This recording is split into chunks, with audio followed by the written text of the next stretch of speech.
等我話你知一個耳仔被塞住嘅故事。今集講嘅題目同大家有好密切嘅關係，因為每一個人都有機會遇到呢個問題，有部分聽眾可能親身體會過個中痛苦添。係咩問題？就係耳垢問題，即係耳屎啦。耳垢根據唔同人嘅體質，普遍分為乾同濕兩種。乾性耳垢嘅人，耳垢比較容易自然排出體外。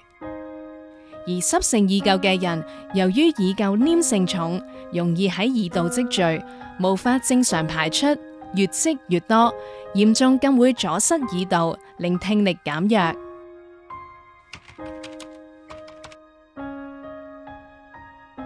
講耳垢塞住嘅問題之前，首先講下點樣清理耳垢。清理耳垢嘅方法大致上分為4種。第一種就係用棉花棒。相信大家都一定用過棉花棒撩耳仔，尤其係沖完涼之後。不過其實棉花棒嘅作用只係俾大家吸下耳道口嘅水，如果撩得太深，就有機會將耳垢越推越入。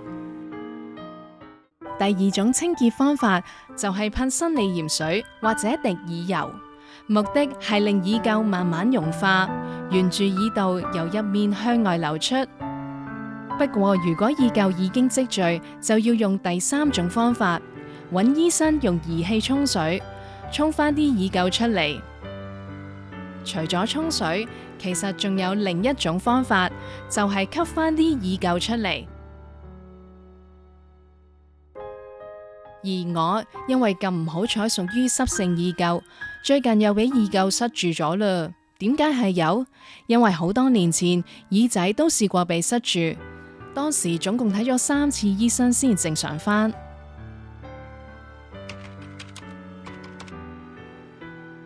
對上一次耳仔被塞住，要講到2007年，當時隻耳仔塞咗差唔多2個星期。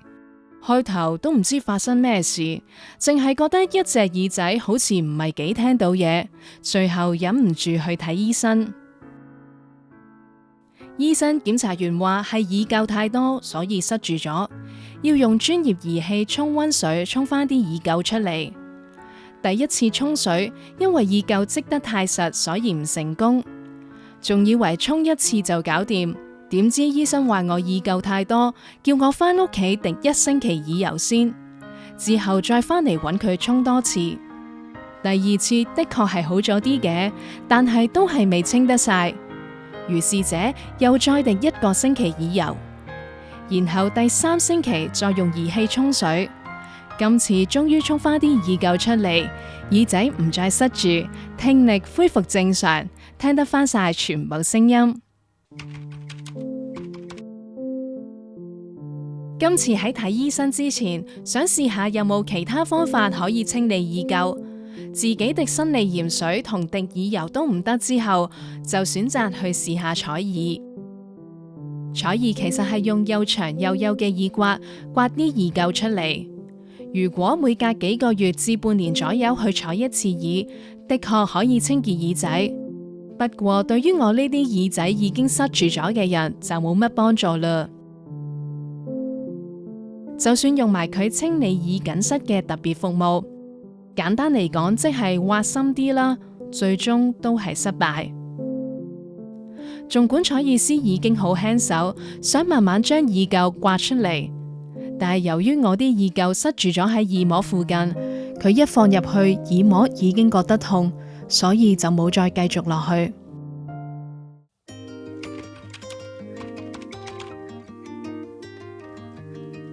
既然採耳唔成功，我都已經有睇醫生嘅準備。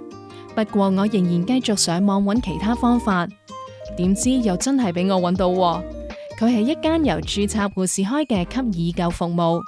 睇咗佢 IG 嘅吸耳垢片段，感覺好似幾 work， 於是我就試下 WhatsApp 問詳情。我問註冊護士沖耳垢同吸耳垢嘅分別，佢話用水沖會令耳膜構成壓力，而用吸嘅方法對耳膜唔會造成壓力。雖然聽落係有道理，但我都係半信半疑。我仲問我需唔需要再滴耳油，佢就俾客人嘅片我睇。有啲客一邊有滴，另一邊冇，冇滴嗰邊好快就吸到出嚟，有滴嗰邊需要花更多時間先可以吸到。見過護士都要解答到我嘅疑問，於是我就約定時間，第二日就上去吸耳垢。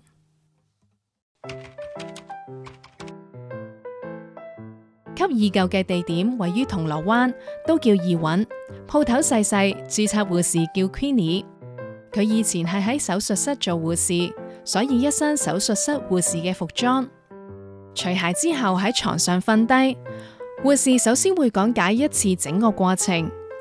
吸耳垢嘅儀器係連住耳窺鏡，可以從熒光幕睇到整個過程。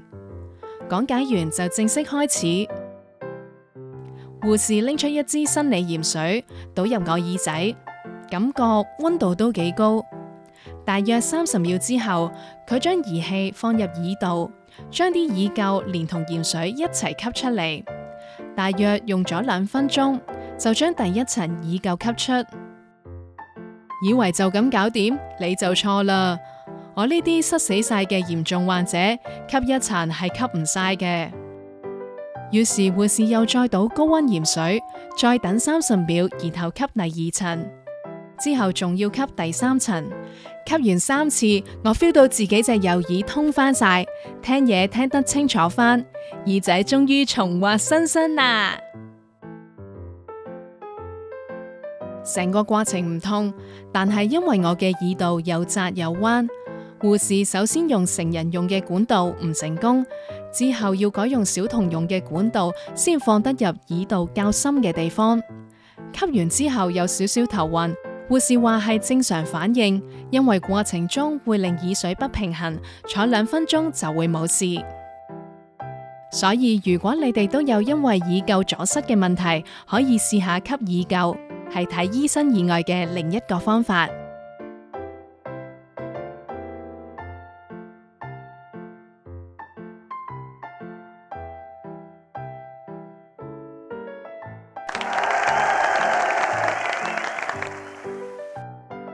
多謝你收聽呢一集奇牛說，我哋下一集再見。